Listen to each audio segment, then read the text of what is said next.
On this week's episode of the Rambler Sports Locker, women's softball had some tough games this past weekend, and Connor Bergen and his Ramble analyst discuss whether or not betting on sports should be legalized. Also, men's volleyball competed in the MIVA championship, and RSL reporter Alfredo Rodriguez rants about the parity in the NBA.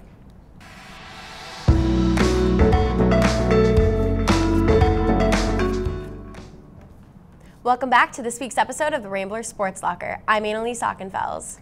And I'm Patricia Martinez. On Saturday, April 21st, the men's volleyball team traveled to Ohio State to compete in the MIVA Tournament Championship. Top-seeded Ohio State hit .307 and had 3 players post double-digit kills, defeating the number 2 seed Ramblers 3-0. Junior Colin Mahan finished with a team-high 9 kills and added 5 digs and 4 blocks while hitting at a .421 clip. Junior Avery Alseyworth also toted a match-high 10 digs, and senior Ricky Jevis added 7 kills for the Ramblers. Mahan and Jevis were named to the MIVA All-Tournament team. On Monday, April 23rd, the men's volleyball team moved up 1 spot to number 7 in the latest American Volleyball Coaches Association Division 1 and 2 poll, despite not getting an at-large bid during the selection show the day before the NCAA volleyball tournament. The Ramblers wrapped up their 2018 season with a 23-7 overall record and sharing the MIVA regular season title. This past weekend, Ben Richardson and Clayton Custer were named Kansas City's Sports Commission Sportsman of the Year. Richardson and Custer shined in the NCAA tournament. Custer hit the game-winning shot in the Ramblers' win over Tennessee, and Richardson scored a career-high 23 points in the Elite 8 win over Kansas State. Richardson and Custer are both from Overland Park, Kansas, attended the same high school together, and ultimately made it to Loyola together. Also this week, Loyola announced it had extended head coach Porter Moser's contract through the 2025-26 season. The specifics of the contract weren't disclosed, but according to athletic director Steve Watson, it's a reward for the past several years of building the program. This past weekend, RSL played our annual basketball game. It was once again girls against the guys before the game started. Connor Bergen spoke of the importance of the game. See you there. I'm just playing basketball. It's what I do over here at RSL. You just, like to play the sports that we cover, get a real feel for it. It's my first annual RSL staff basketball game this year. I really look forward to just taking it to the opponent, It's what I've done my entire life. It's what I do with my news stories. It's what I do on the court. Time to show Clayton Custer, I might cover you, but also I could cover you. The basketball game got off to an all-too-familiar start, with the guys grabbing the lead with these back-to-back shots made by Henry. However, Haley did get the girls on the board with this layup, which they took their sweet time celebrating. Connor took note from Porter Moser and didn't let the girls' offense dictate his offense as he sank this 3, which clearly did not get to his head at all. The girls really picked up their defense and tackles after that shot seen here by Haley and Annalise, who used their high school wrestling skills. But it just couldn't stop the guys from continuing to score. After some more defense moves from Haley and Annalise, Kelsey came in clutch with this jumper.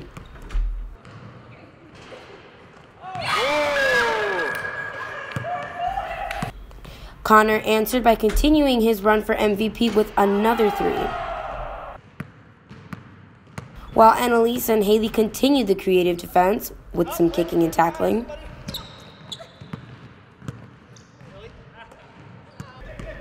Kelsey used her skills with this turnover, which led to another point for the girls' team.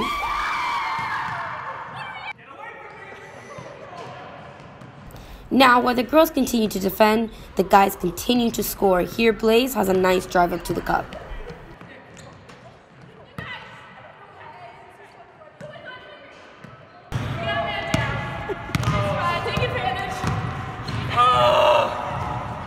You okay, man? I hate you. In the end, he got up in time to sing one last 3.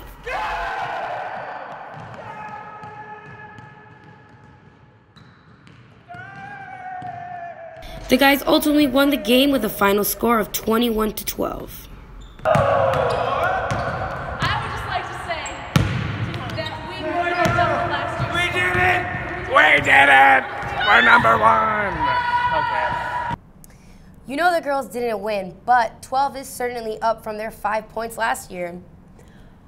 On Sunday, April 22nd, the men's golf team traveled down south for the 2018 Missouri Valley Conference Championship in Cape Girardeau, Missouri. This two-day event, hosted by Southern Illinois at the Dalhousie Country Club, began on Monday morning with freshman Devin Johnson and sophomore Justin LaFrance, each turning in second-round performances, leading the Ramblers in the first half of the day.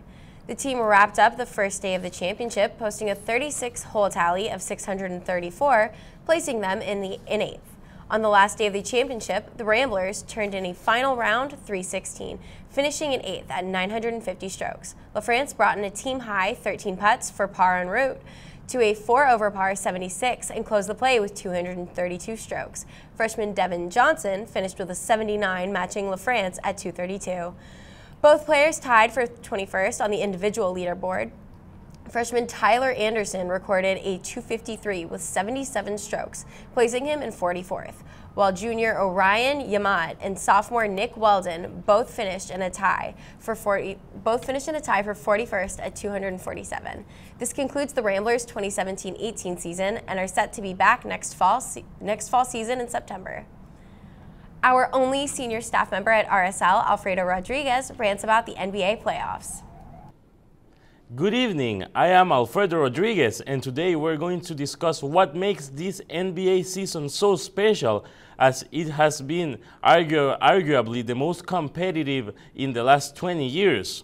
Almost every playoff series so far has been hard-fought and close. How did we end up in such an exciting and tight scenario after having the same two teams in the NBA Finals for the last 3 seasons?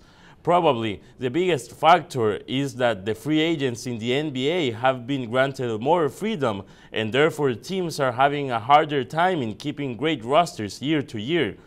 There has been a greater flow of talent among NBA franchises. Another factor to take into consideration that has increased the parity of the league is the removal of the high school rule. Previously, the rules permitted high school teens to join the NBA right after high school. Take a look at rookies Ben Simmons and Donovan Mitchell this year and the great season in playoffs they're having so far, and ask yourselves, would they have been able to perform at this level in a rookie year at the age of 18 right after high school? And third but not least, the NBA has significantly recruited more talent from all over the world, mainly Europe. And there's been great talent like Pau Gasol, Dirk Nowitzki, and most lately Joel Embiid. And these guys have definitely decreased the difference between the greatest and the other really good teams in the league. And there are now 5 or 6 really serious candidates of lifting the Larry O'Brien Trophy in June. And when was the last time that this happened? Ask yourselves, because lately it's only been 2 or 3 candidates, and that's it. Back to you guys at the desk. On April 21st, the softball team played Missouri State in a doubleheader. In Game 1, Allison Ivy gave Loyola a breakthrough with her second inning, a home run. Pitcher Kylie Jones started strong, only allowing 1 hit in the 3rd inning, but the Ramblers' rough defense made for a few errors in the 5th, ultimately allowing the Bears to win the game 2-1. Game 2 of the doubleheader started out rocky for the Ramblers after the Bears managed to get ahead 3-0 by the 5th inning. In the end, the Ramblers won thanks to back-to-back singles from Katie Kazupki and Jordan Cordell, which gave room for Allison Ivy to move both women forward with a bunt that brought Wilson back to home and won Loyola the game. On April 22nd, Loyola played Missouri State again in the series finale. They lost 2-0 after a tough fight against the Bears. The women were back in action again April 24th when they played a doubleheader against Valparaiso. In Game 1 of the doubleheader, Loyola started 9 players in the first 4 innings and ended up losing 3-0. Loyola had another tough loss in Game 2 against Valparaiso, where in the 6th inning alone, the Crusaders had 4 runs. Valparaiso won the game with a final score of 5-0. The Ramblers will take a week off next week and be back on the field May 5th and 6th against Indiana State in Terre Haute, Indiana. An increase in sports betting cases in state courts has lawmakers looking to see if legalized sports gambling should become a thing. Connor Bergen and his Ramble analysts discuss whether or not sports betting should be legal in this week's Ramble. Welcome to this week's Ramble. I'm Connor Bergen. With me today, I have my Ramble analysts Blaze Radosevich and Kelsey Frew. A important case going through the Supreme Court this year is whether sports betting should be legalized in the state of New Jersey. If it passes, it will open up the door for many other states to do the same, which brings us to the debate, should sports betting be legalized throughout the country? Kelsey Frew, our Ramble champion from last week, you start us off. I gotta say, don't legalize it. Athletics as they are now, the betting is low key, it's under control. If it ain't broke, don't fix it. All of the major sports leagues have come out against it. There's no reason to, they don't benefit from it. But it is broke because we have, in the last Super Bowl, there were $4.2 billion spent on betting, and 97% of that was illegal. So if there's going to be illegal betting going around, clearly it is broke, so we need to fix it. And I think the way to fix it is legalize it, because we already have it legal in Nevada, Delaware, Montana, and Oregon. Why not make it legal everywhere else? I don't understand. Now, it sounds like, Kelsey, you're saying that it might hurt the integrity of the game. Can you speak more on that? It could definitely hurt the integrity of the game. Right now, sports are about sports. When you're watching a basketball game, it's about the basketball. And anybody who has put money on a game knows that once money's on it, you stop caring about the actual game. You're caring about the money. You care even more about the game because you have money placed on the game. You're not watching it for your enjoyment. You're watching it because you're worried about because you're getting money. so excited about the teams that are playing. Like, you're so excited that a team is winning the game because you put money on it. There's an emotional appeal behind it because you put money on it. That's the whole point. The question is, too, though, if it's already happening so much illegally, why not federalize it and make it transparent? Exactly. Because this is a money grab by the states. There's nothing, it's under control. The industry they have what they need, and right now it's a family-friendly household environment. If you want to gamble, there are casinos, there are lotteries, there are other avenues for you to do it. There's no reason to bring something that could potentially harm the viewers into something that's such a family-friendly activity. And there's this argument that the sports leagues like NHL, NFL, NBA, MLB don't want gambling to be legal, and that they don't like Las Vegas. Well, why are the Vegas Golden Knights, why do we have that team? Why are the Raiders moving to Las Vegas? Why does the MLB want a team in Vegas? Because there's money there. And there's money in a lot of places. Well, of course. There's also money in New York. There's money in California. To wrap it up. Final thoughts? Well, it's not just a good thing for sports. They'll bring in more money. It's also going to bring more money to the states. Forbes estimated that $6 billion will be brought by 2023 to the states if sports gambling is legalized. So it's good for the states and good for sports as a whole. So legalize sports gambling. I'm against it. It's a money grab by the states. The sports don't actually have anything to gain from it because what they have is currently working.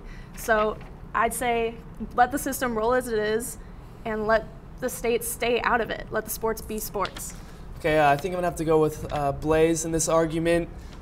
Sports, you can't argue it is an industry today. Why not make that money? Why not make it transparent if it's already happening? So Blaze, you are the Ramble champion. Be sure to chime in on the debate if you want to with the hashtag RSL Ramble on Twitter.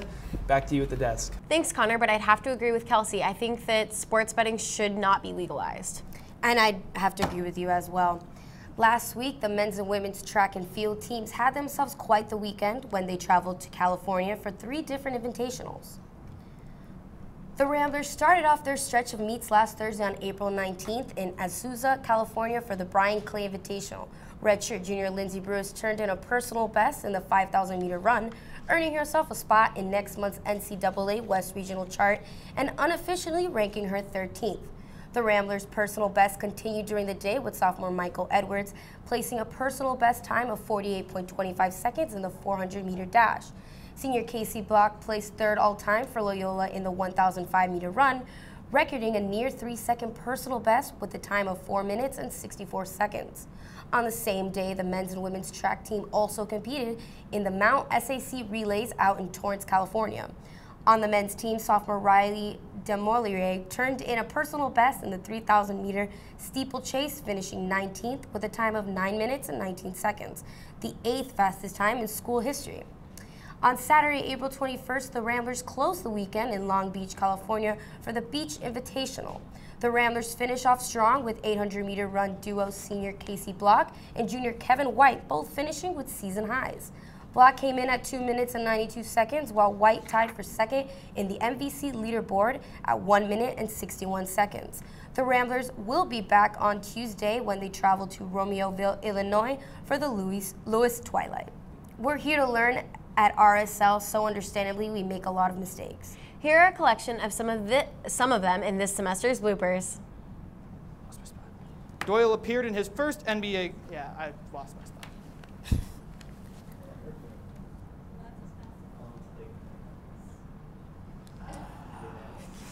I am Wonder Mike, and I'd like to say hello to the red, to the black, white, and the brown, the purple, and yellow. But first, I got to bang, bang, the boogie to the boogie. So, Now the best in the country, ahead of number 4 ranked Michigan State. The second half, the Ramblers took a cool. Jesus. Oh my God. Can I start over? 2 things I liked and 2 things I didn't like from this past week in sports. Let's start with the bad. Number 1, the Chicago Blackhawks. The dynasty is officially over, folks. The Blackhawks have dropped 13 of their last... Oh, are we done? Oh. No, it's me. Oh.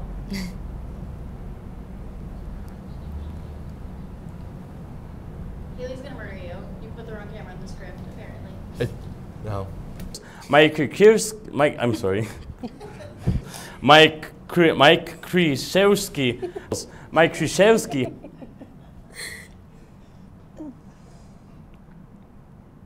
Like, I'm shining and...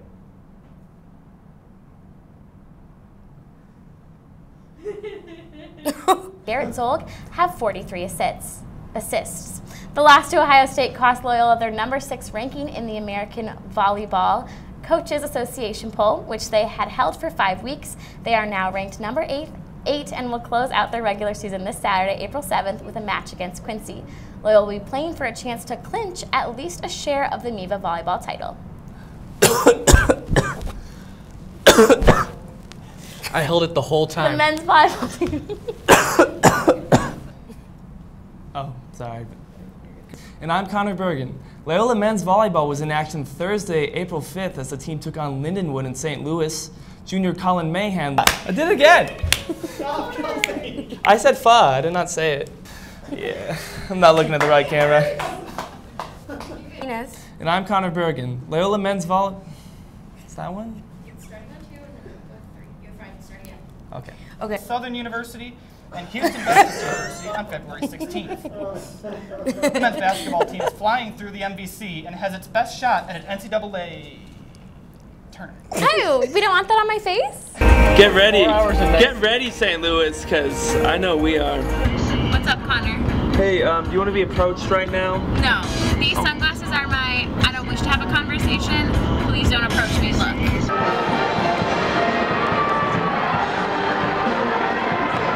Your dance moves are so dirty that the cops came. Stop, we're just giving them so much material for that blooper reel, we need to stop talking.